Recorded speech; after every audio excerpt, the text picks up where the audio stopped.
First of which is the approval of a purchase and sale agreement. Oh man, I dropped my piece of paper here. Yeah, that's what it is.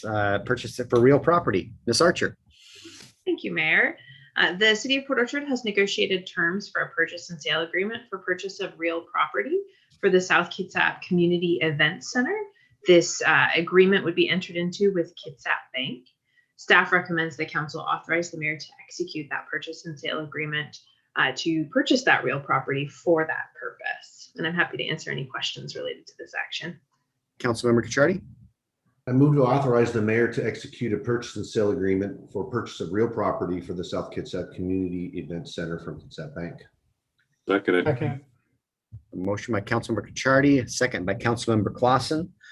I guess one, I'd like to thank Councilmember Cacciardi, who assisted me in these negotiations with the bank.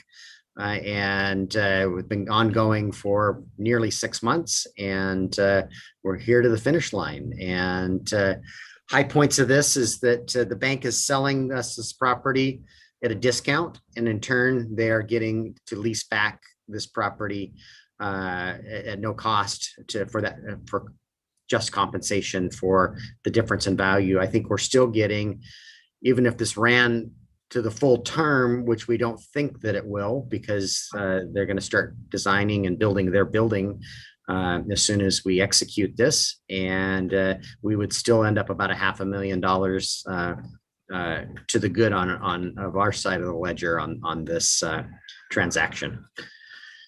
Questions of me or staff, or actually Charlie? It's Charlie and I that worked on this. I think and Sean.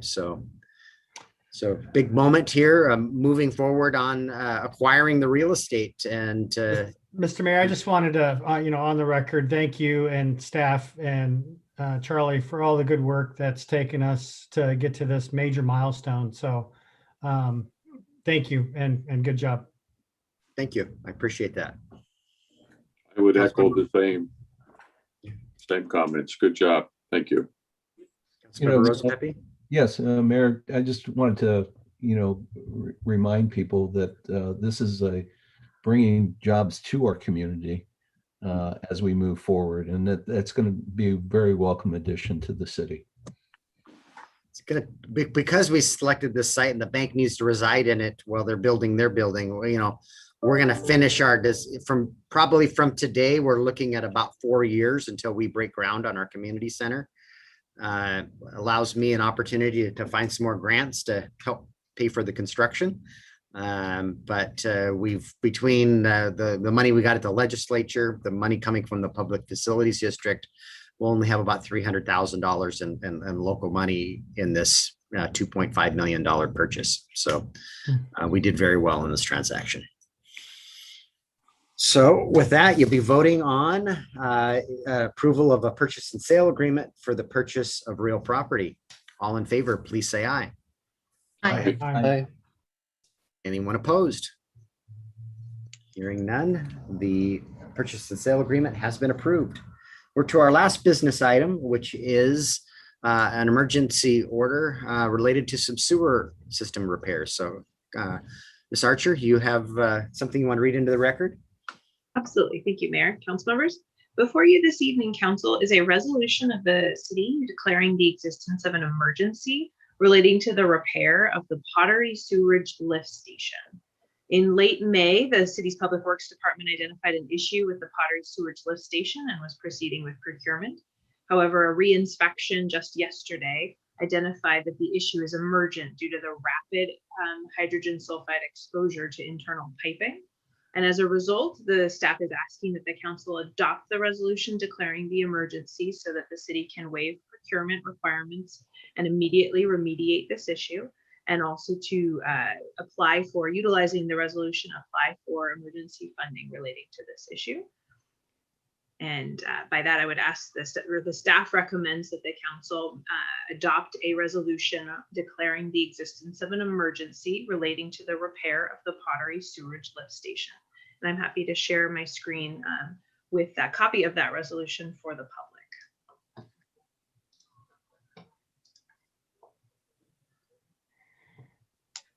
Brandy, I don't know if there's already a number assigned to this resolution. I can add that. Not at this time. We typically add it after council action. Thank you.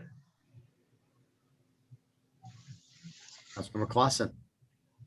Mr. Mayor, I move to authorize the approval of a resolution of the city of Port Orchard formally declaring the existence of an emergency related to the repair of the Pottery Sewage Lift Station and authorize application for emergency funding. Second. Motion by Councilmember Clausen, a second by Councilmember Rosa Pepe. And I think Charlie explained the situation pretty well. We need to get on top of this before the pipe completely disconnects and causes a sewage spill. So, Councilmember Chang. Is it possible for Mark Dorsey to share the video? Certainly. Charlie, you have a problem with that? I think, who shared it last time? Was that Charlie? No? Jackie, maybe? Jackie, who's not with us? I had that queued up. Charlie, you're on mute. Sure, Councilmember Thank you. Charlie, well, he's looking. You have a question? No. Go ahead, Charlie, if you were going to comment. I would recommend that the city post it on the website, but not play it during the meeting. I think technology was a little bit of a hiccup for me. So, and I'm the one that played it before. Okay, so we'll put it on the website. No, I was just going to make the comment that due to the Public Works Department ongoing regular maintenance and cleaning is how this was discovered, and hopefully with this action we've avoided a worse scenario. So thank you. Yes, very true. Hats off to our Public Works folks. All right, with that, you'll be voting on the emergency resolution declaring an emergency related to the sewer system repairs. All in favor, please say aye. Aye. Aye. Is there anyone opposed? Hearing none, the resolution is passed. All right, we have no discussion items, and now we're to our reports of council committees. The Economic Development Committee is meeting on July 12th. I don't think they've met since our last council meeting. We met on June 14th. Okay, and do you have a report then this evening? I do. So really pretty lengthy meeting. We had two wonderful presentations that day. The first, we're talking about new legislation related to tax increment financing. I know some of you probably are familiar with this. 48 other states in the United States have some sort of a tool related to tax increment financing. We have never had one, and now we do. And so we had a couple of guests really walk through the details of this and really how Washington's debt financing is quite different. And I think as we proceed down this road, if there's an opportunity for us to take advantage of this, one of the most significant differences is there's zero impact to other taxing jurisdictions.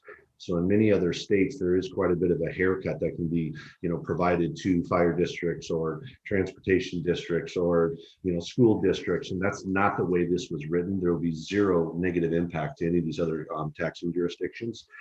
So it's exciting that we finally are joining so many other states, and we have a tool another tool to attract, redevelopment. And more to come on that. I know Mayor is going to work closely with that to better understand how we might be able to take advantage of that in our city. So more to come. The second presentation was with the Western Washington University Small Business Development Centers. And they really explained of just the amazing work that they have done over the last year, assisting the local business community. They work very closely with the Economic Development Alliance. They play a very important role in our community. They're trying to plan for their future in a multi-year budget cycle. And so they are making a request of the city to assist with that funding. So I think it was a great discussion. The committee was absolutely in favor of what they were asking for. We did have the EDA in attendance, and they also explained kind of from an unbiased perspective on the great work that they're doing. And so this will be added to the list of requests that the city council will analyze, during the mid-biennial review. And if funding is available, we may look to do this, and if not, we may not. But more to come on that. And we then went into discussions on the sub-area plan and the planned action EIS, but that was also talked about later that evening at the work study session and obviously approved tonight. So that's all for our report. Thank you. And just a hint that I was working on the list today for the mid-biennial review, and currently that $10,000 request is on the list. So I think they're doing some fantastic work assisting small businesses in our community. Utility Committee, you meeting on July 13th. Have you met since our last council meeting? No? Okay. All right, so no report. Land use, I think you're still searching for a date. We are, so more to follow. Okay. Chimes and Lights, have you had a meeting? We actually did. We are trying to decide what chimes and lights should look like this year. And we now believe that we can do more than we were originally thinking. However, we're waiting for the governor to give us an idea of what's happening June 30th. And then we'll continue planning. We just have 5 months. So it will still be somewhat of a scaled down version with next year really putting more into it again. More to follow. Thank you. Finance, you don't have anything to share, I don't think. Do you, Mr. Clausen? You're muted though. So very brief report. Just one or two things. As I reported earlier, and as you mentioned when we talked about the added positions, that was an awful lot of the agenda we talked about. We also, as we do each one of our meetings, we talk about the sales tax receipts and the REIT money receipts and how they're doing. As reported, I think I shared this at the work study, but just for the benefit of anyone that's listening, our sales tax is coming in very, very strong. If you look at our budget versus our actual, right now, I think we're about 31% over budget. So on the sales tax, that's the great news there. And we're even greater percentage wise in our REIT money over what we had budgeted. So both of them are coming in very strong, and hopefully the economy will continue to perk along as it's doing, and we should be in very good shape as we move through this biennial process. Wonderful. That's it. Thank you.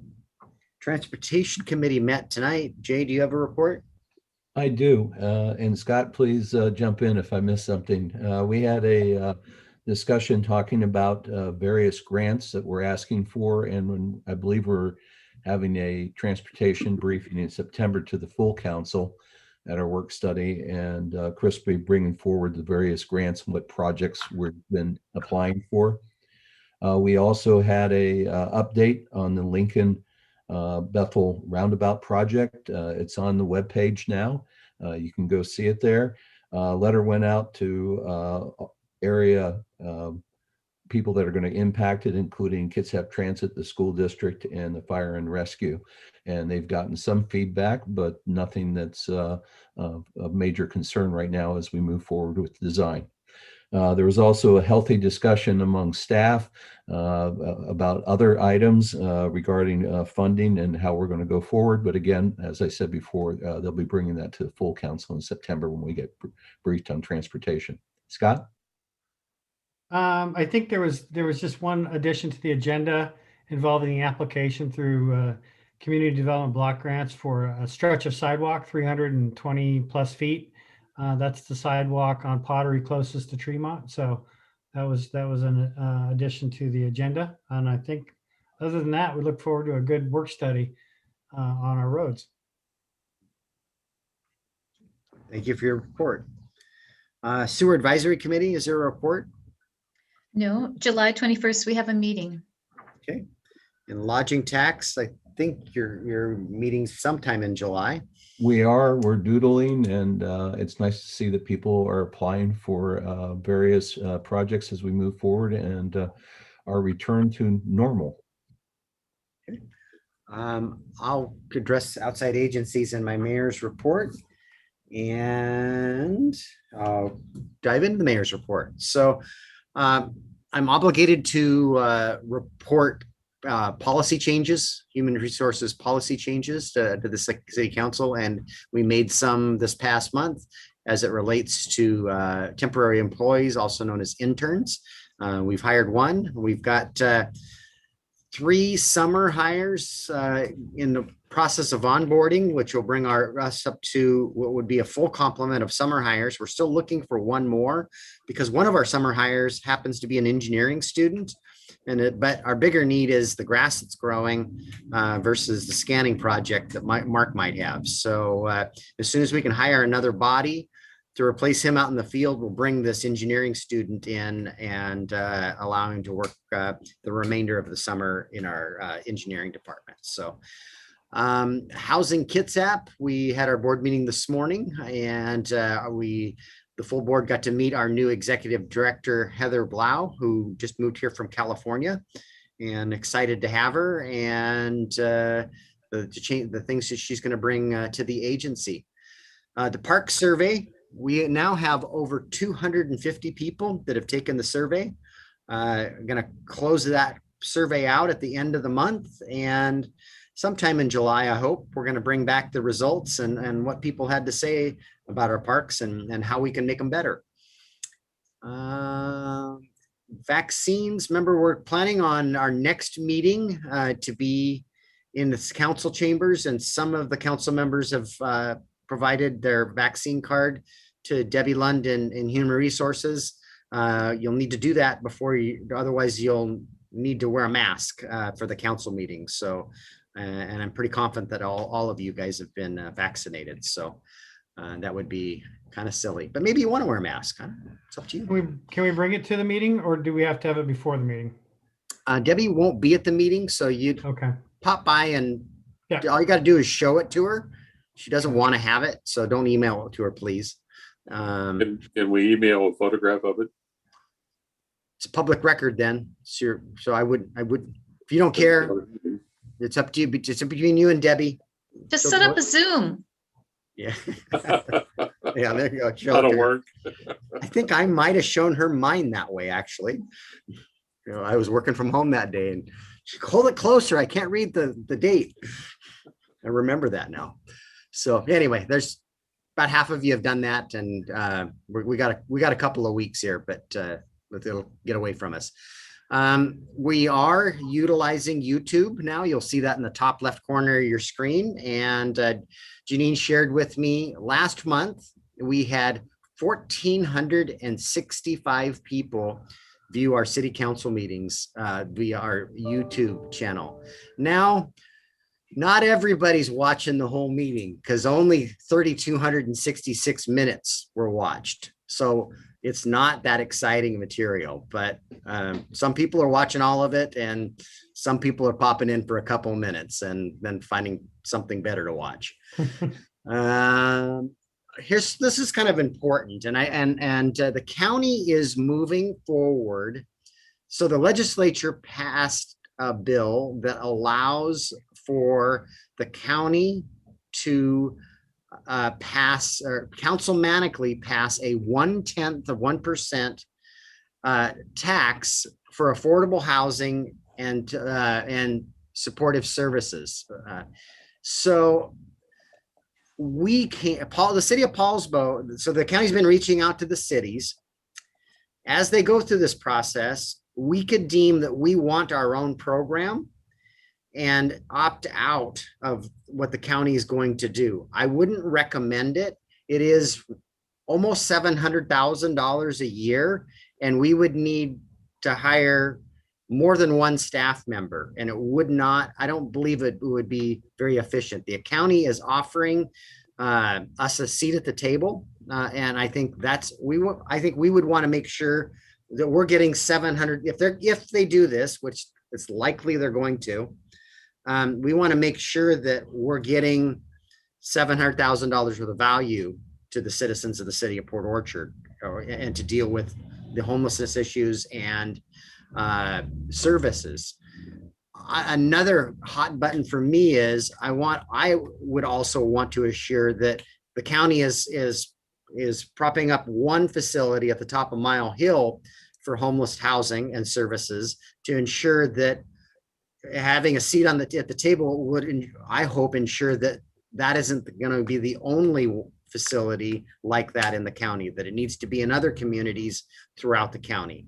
I'm being told that by the county commissioners, but no better way than to have a seat, having a seat at the table as they're determining how these dollars are being spent. So of the dollars per the legislation, 60% of it has to be spent on housing, and 40% of it is on supportive services. So just want to kind of test the water and making sure that you guys are thinking as I am. There's more to come on this, but that we don't want to start our own program like Paulsbo's going likely to do. Councilmember Clausen? I couldn't agree with you more, Mayor. I think to get the biggest bang out of our dollar, working together would certainly accomplish that. So I think being a part of the county's program makes sense. And I also appreciate what you're saying about having a seat at the table, because there will be a portion of that money that's going to be derived from the citizens of the city. So we need to just watch and make sure that they're getting their money's worth as well. Mr. Mayor, I also agree, but I'm curious, why is Paulsbo choosing to step out on their own? This is Mayor Erickson, who isn't a policymaker making this statement. So that is Mayor Erickson's desire, and she's got a process to work through with her city council, but she feels pretty strongly that they want to manage this for themselves. And they're a smaller city than us, so their numbers, how are you going to buy a building and I guess issue debt and make debt service payments on it?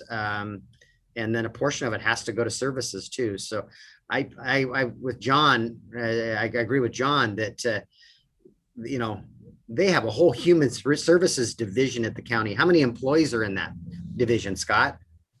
I have no idea. Probably 70, 60, I don't know. 70 employees? Yeah, I couldn't think we could do it with less than 3 to 5 people for our city, and there wouldn't be much left for doing anything with. So let's leverage their operation is my thought. Councilmember Chang? Will there be flexibility for us to change course if we don't like the way that the county is going with their program? I don't know. One thing that, well, as you know, Paulsbo is pretty hands-on in many areas.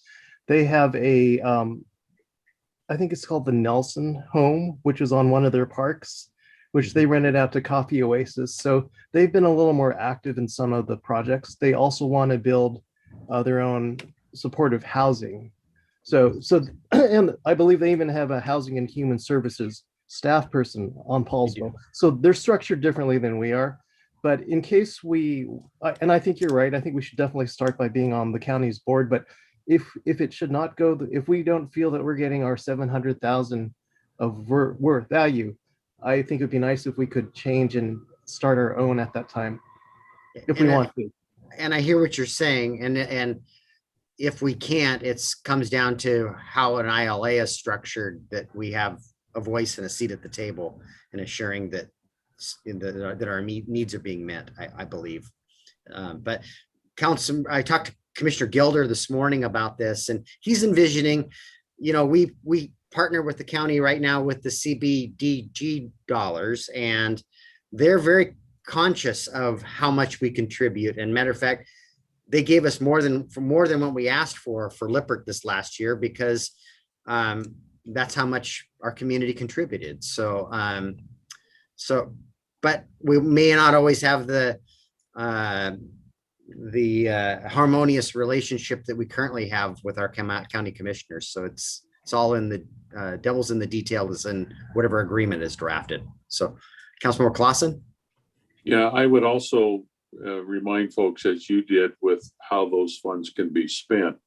Not all can be spent on housing.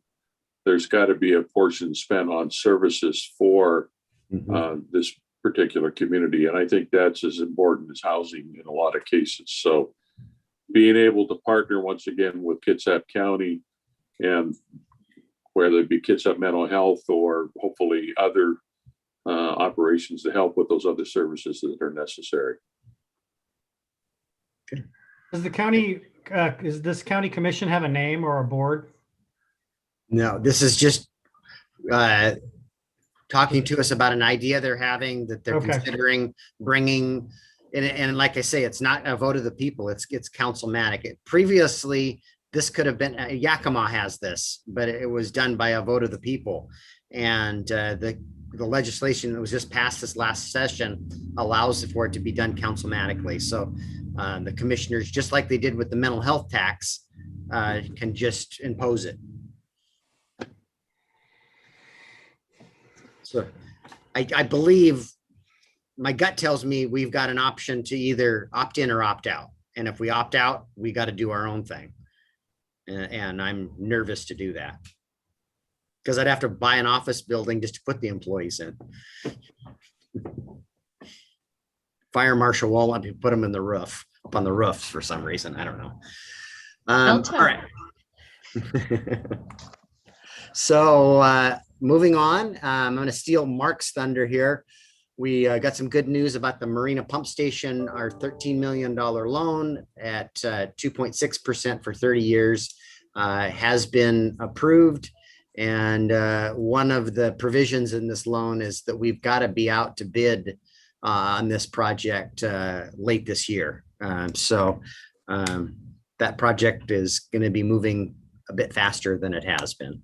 So, and just this evening, hot off the press was the new newsletter. It's 7 pages. It's probably our biggest newsletter ever, because we've got a lot of stuff going on. So I hope you enjoy it. And we kept changing it because there kept being additions. So I told Janine, get it out there before somebody else gives us something to put in there. So it got posted today. It's on our website, and I emailed you a hard copy.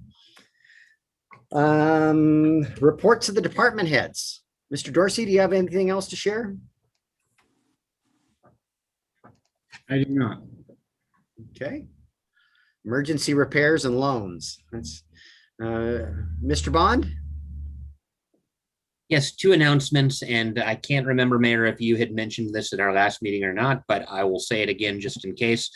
We have hired a building official, and they are starting in mid-July, and they previously lived and worked in the area, but are currently out of state. And so they're coming up here. They're going to get set up with a computer, and they're going to start working while we transition them into a full-time in-office role towards the beginning of August. So I'm excited to bring somebody on board for that. The other thing I wanted to mention, and this will likely go to a committee towards the beginning of next month, depending on when we can schedule a land use committee, but there is a development agreement with the Sydney Road Apartments project. We already did a general facility fee agreement with those folks, but we are also working on a development agreement that deals with traffic impact fee credits, because they're going to be building some pretty major improvements on Sydney Road Southwest. And per state law, we are required to give them an impact fee credit, because that is part of our impact fee program. So there's also a small park fee that is park impact fee credit that is also proposed as part of this agreement. So it's purely financial in terms of the substance, but it will be a development agreement, and we are aiming for your first meeting in July for that. So that will go to a committee, and I'll try to send it out to you in advance of your next meeting so that you have time to review it and ask questions ahead of time if you have any. That's all. Thank you, Mr. Bond. Clerk Reinerson. Good evening, Council. I have nothing else to present tonight. Okay. I'm going to work not to call on the attorney last. I always call on her last. So Miss Archer, you're second to the last tonight. Thank you.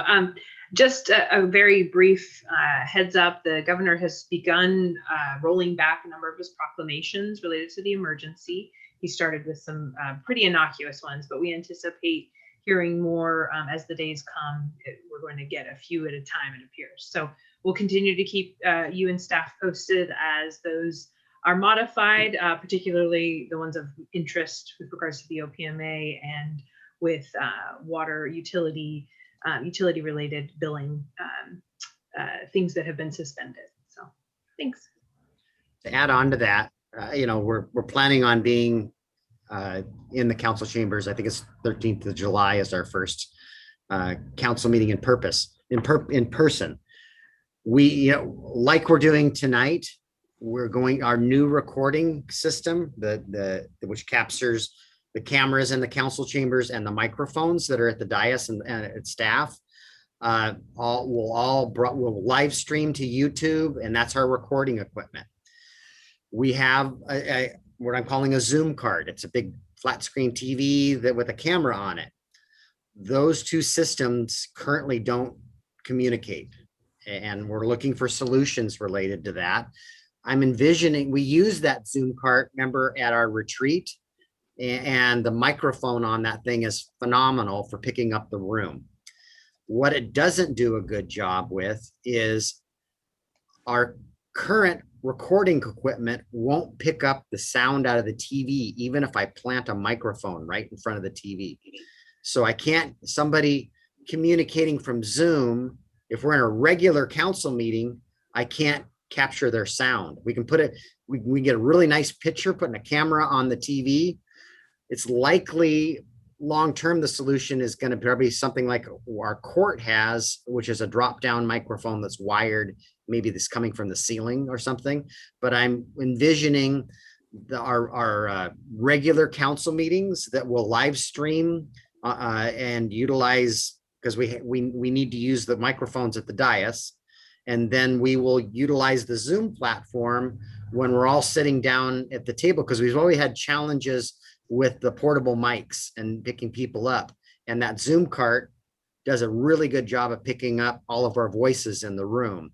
And so that's kind of what I'm envisioning now. And at some point, if we can get a vendor to call us back and do some work for us, maybe we'll be able to do some additional modifications to allow the two systems to be married together, and potential Zoom participation to the business meetings. But initially, we won't be able to utilize it that way. So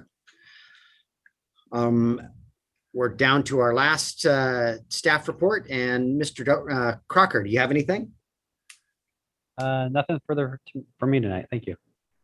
Okay, we are to our, let's see here, last citizen comment period. Are there any members of the public that have stayed with us, Brandy? Just a city employee.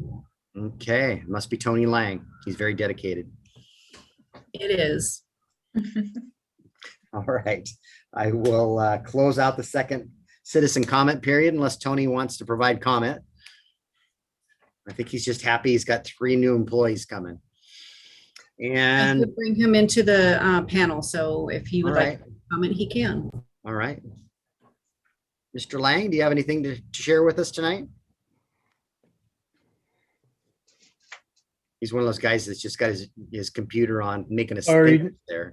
Sorry, it takes so long to get into the room to actually open it up. Ah, okay. No, I just appreciate the support, for the employees, in addition to, the pottery lift station. But yeah, I think we're moving forward very well, and I appreciate it. Thank you for your comments, Tony. We're to the good of the order. Mr. Mayor, that our police chief is no longer with us. Well, we went into executive session, and he asked if he was needed any longer, and I let him go. So that's my fault. Just when you were calling staff, you didn't call on him. So I didn't. You're right. I let him go early. It's good of the orders, Mr. Rosapepe. Yeah, I just wanted to make sure that our citizens and our staff is aware of the heat wave that's going to happen between Thursday and Monday. One of the weather sites for Port Orchard is showing as high as 107 on Sunday. Just people staying hydrated. I don't, know what else we can do. It's a lot of people don't have air conditioning. We don't, and it's going to be a hot 5 days. So there you go. Yep, I'm seeing 99 on Sunday, 97 on Monday. Stay hydrated. Councilmember Chang. Yeah, thanks for the reminder, Jay. And I will ask the county if they can activate the complement to the severe weather shelter. they have actually activated cooling stations. So maybe we could have one downtown. It might be the Methodist Church. I also wanted to thank the council for funding the education that we go through. I'm currently attending the AWC's conference. One of the things I attended today was about the latest trends in public meetings.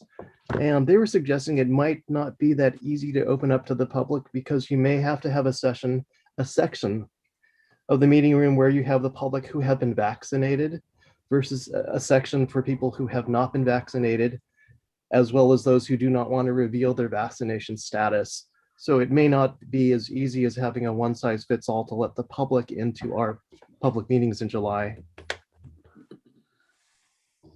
Where we're at with the building is that we've got a sign that says masks required unless you've been vaccinated. And we've got, we're using an honor system.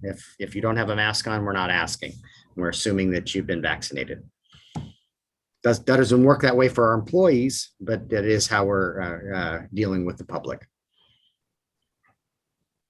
They're not called the honor system. So, but thank you for that. I'm glad you're attending the sessions. I was 4 hours today on the AWC board meeting today. So got a lot of information out of that too. So anybody else have a good of the order to share? All right. It's 8:15. I don't know I can't remember the last time we got done this early. So